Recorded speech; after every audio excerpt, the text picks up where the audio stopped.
So you want to start a business in 2024. Well, here are 3 things you might want to consider before doing so.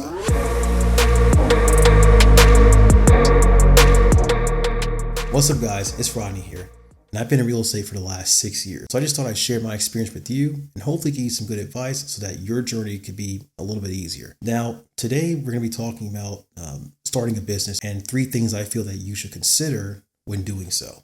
Number 1 is, why do you want to start a business? Right? Very good question. There's many reasons why persons may want to get into business for themselves. So first you need to figure out why you want to get into business for yourself. But we could just go over a few.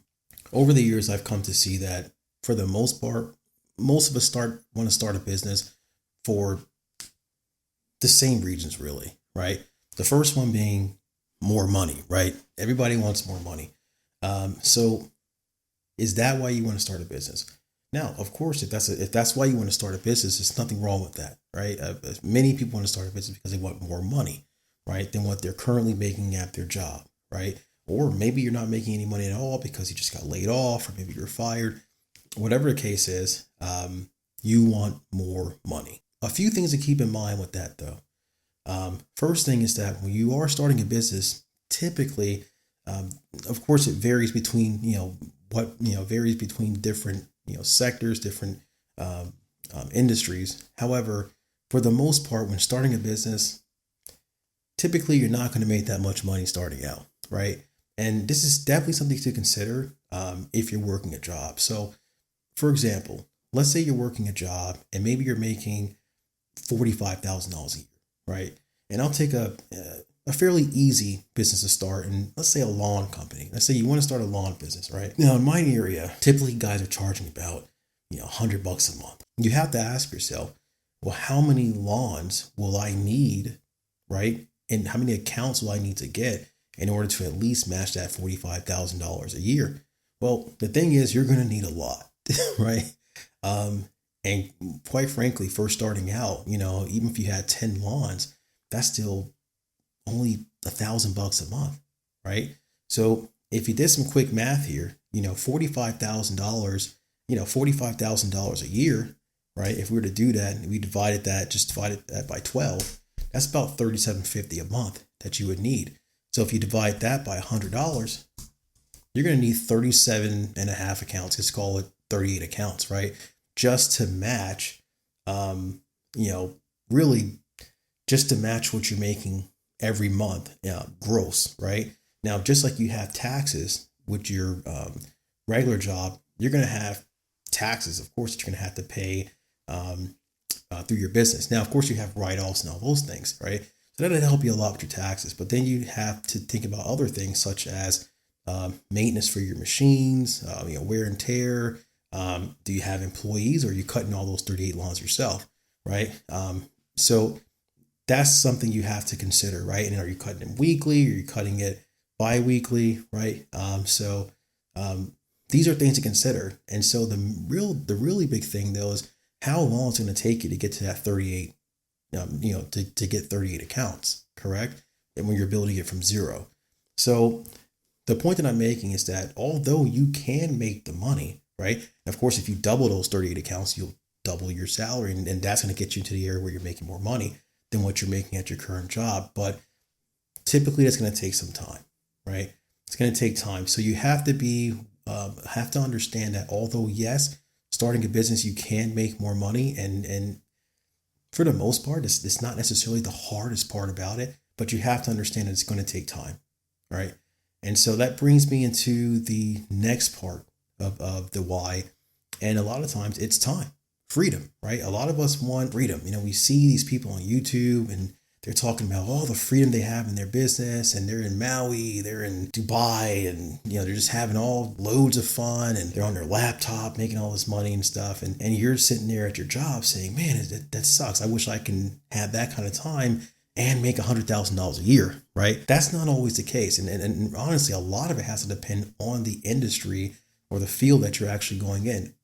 What type of business are you doing? Well, let's use the same example of that lawn care business, correct? Now, that's not going to be a type of business where you're going to be on the beach in Maui, right? Because someone has to cut those lawns, right? So when starting out, that's going to be you.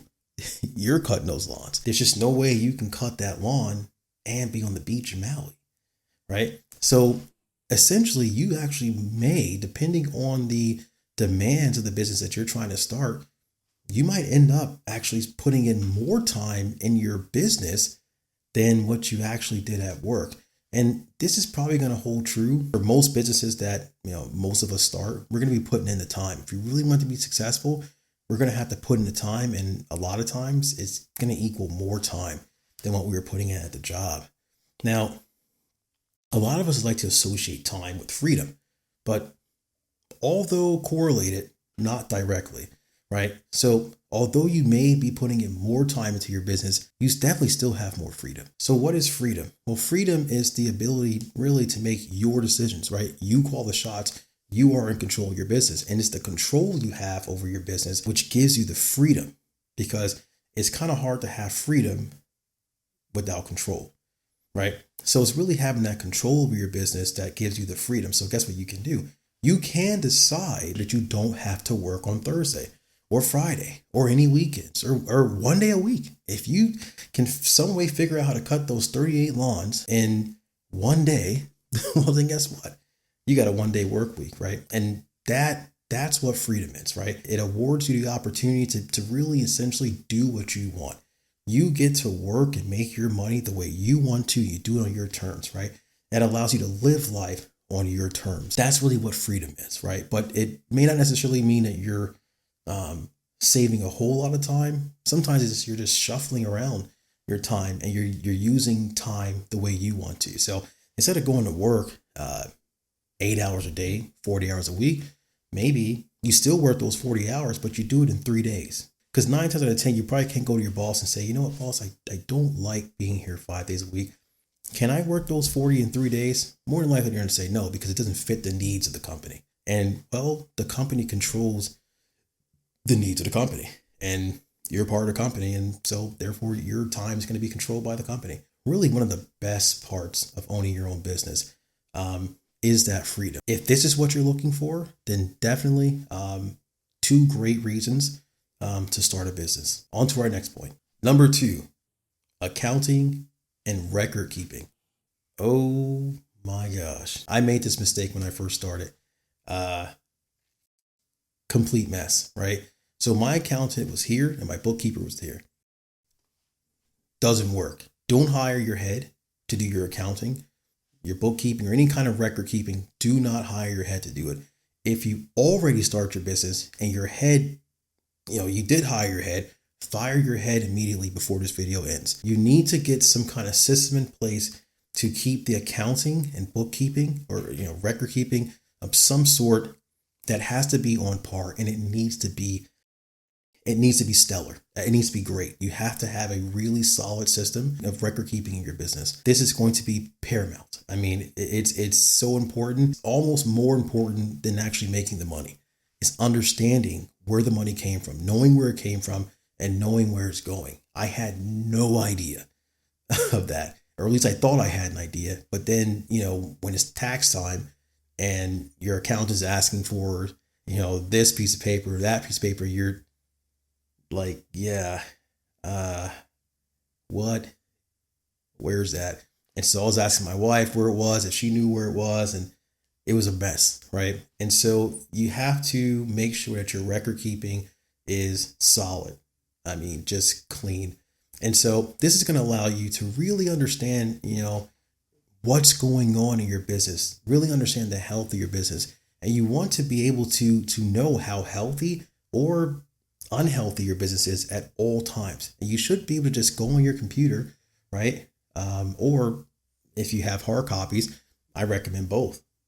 Have digital, also have hard copies, right? But you should be able to go at any time and just look over your records and see whether or not your business is going in the direction that you are intending for it to go, right?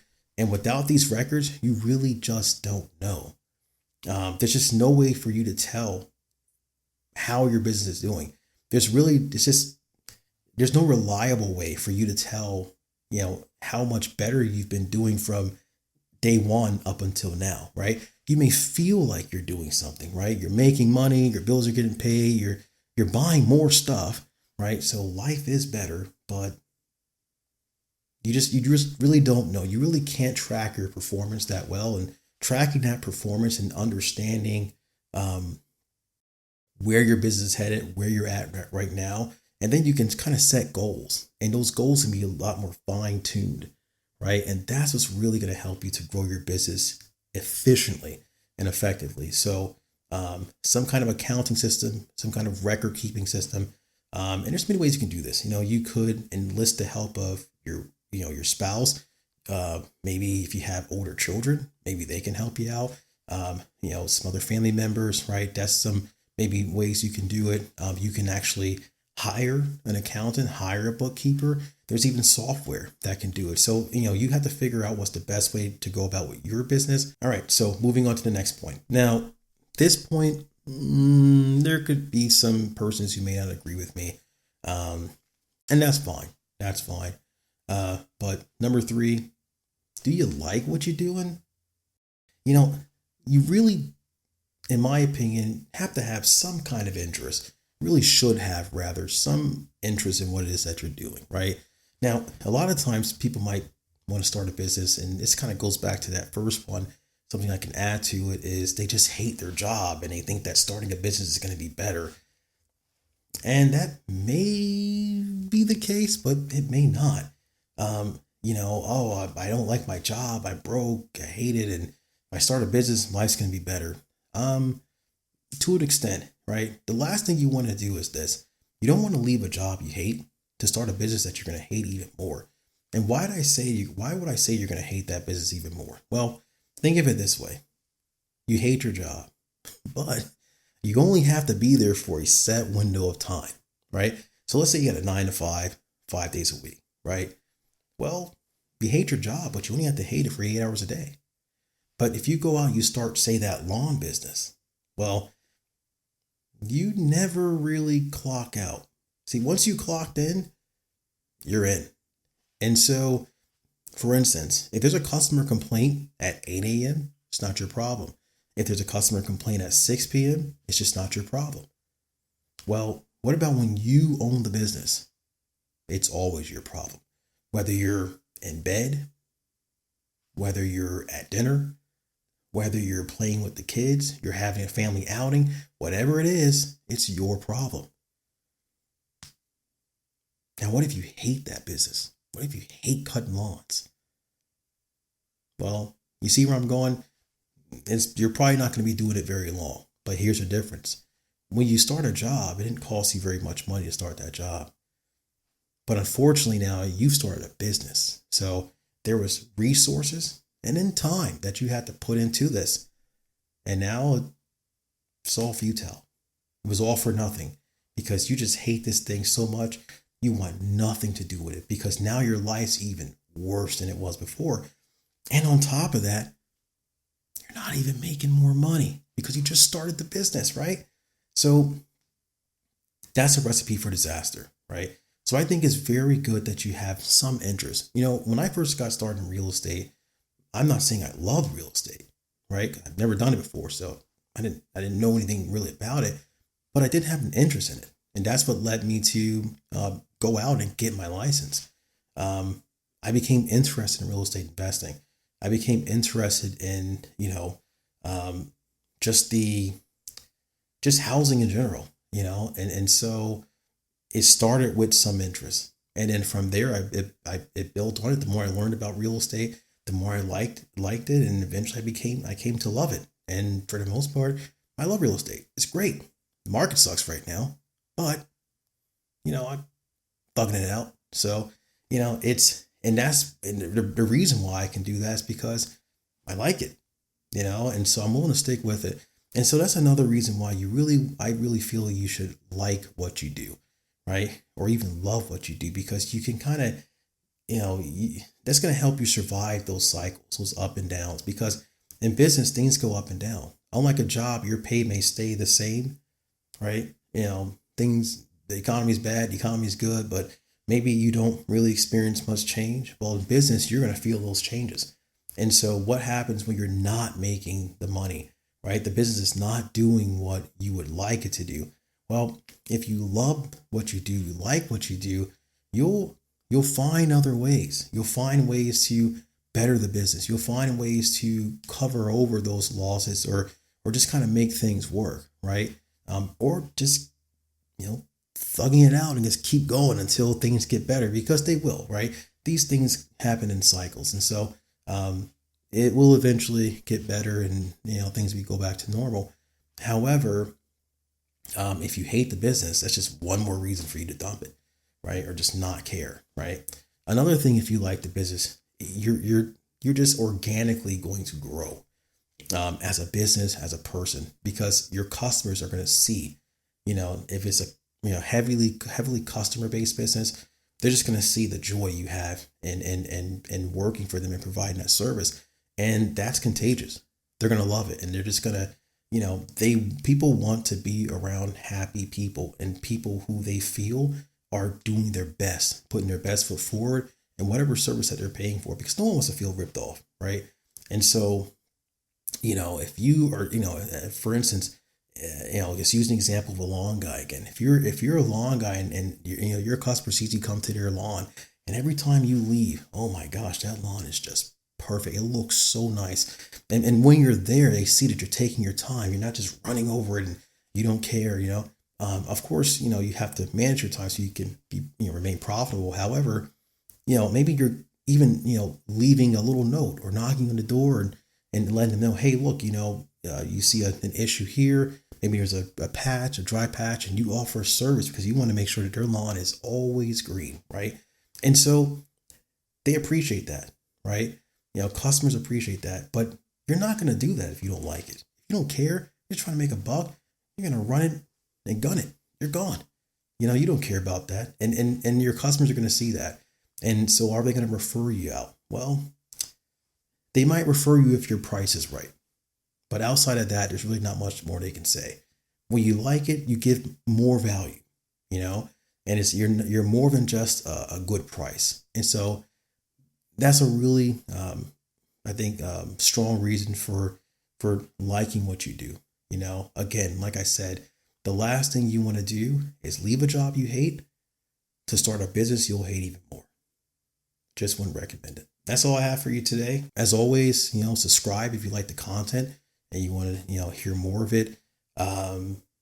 Give me a thumbs up if you liked it. Give me a thumbs down if you didn't like it. If you give me a thumbs down, let me know in the comments. Say, hey man, I gave you a thumbs down, and this is why, right? So I can not do that thing again. So you can hopefully give me a thumbs up next time. But with that said, so I'll see you guys on the next one. Later.